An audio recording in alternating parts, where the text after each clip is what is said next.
students. Today our topic is demand. If we define demand, simply we can say in ordinary sense, in common man's language, in ordinary sense, demand it means desire. What is desire? Desire is simply wish to have something or enjoy some sort of status, for example. So this is in ordinary sense. That means in ordinary sense, demand means desire. Desire is wish to have something. But in economics, demand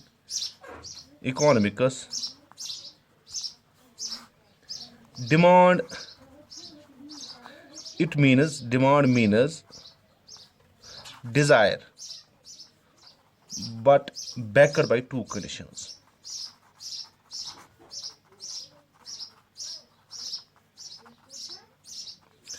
So it is desire, but it is backed by two conditions. Number first condition is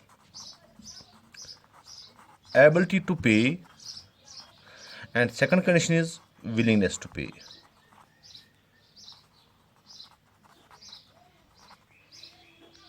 Ability to pay means a person should have the ability to purchase a commodity, and willingness means that he should have the willingness to purchase a particular commodity. For example, simply we can say it is desire, it is backed by two conditions, ability to pay and willingness to pay. That means demand implies three things. We can see here it implies three things. Number first is desire, and number next is ability, and the third one is willingness.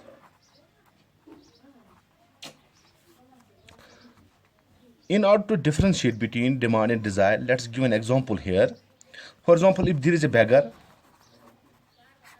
he wants to have a car.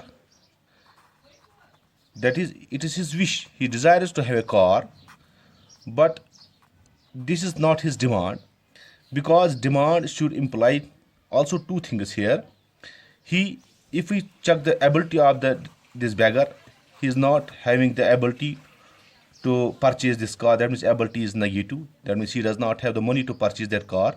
And if we check his willingness, he has a willingness. He said that if I have the money, I will purchase that car. So willingness is positive, willingness is there, but ability is not there. Still, this is not demand economics. So if we take another example, for example, if we take the example of a miser, he has ability. He has the ability to purchase the car. That means ability is positive. And if we say his willingness, he does not. A miser is one who is not willing to spend his money on goods and services.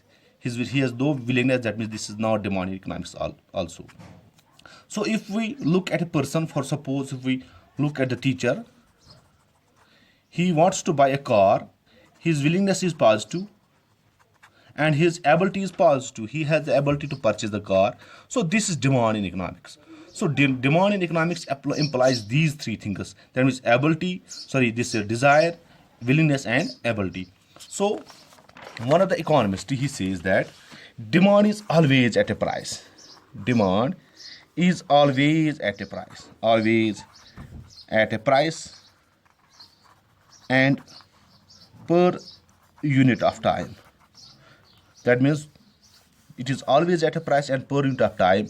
Unit of time may be an hour, a day, a month, etc., in which demand is fulfilled.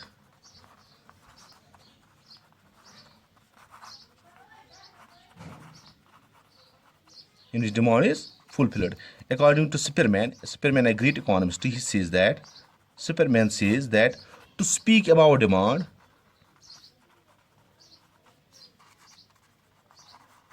without speaking about price is meaningless. That is, price is mandatory here, because जो ये price है यही इंसान की ability और willingness check करता है. So here he says that To speak about demand without speaking about price is meaningless. One of the most great economists, he says that, his name is Professor Benham. He says that demand for anything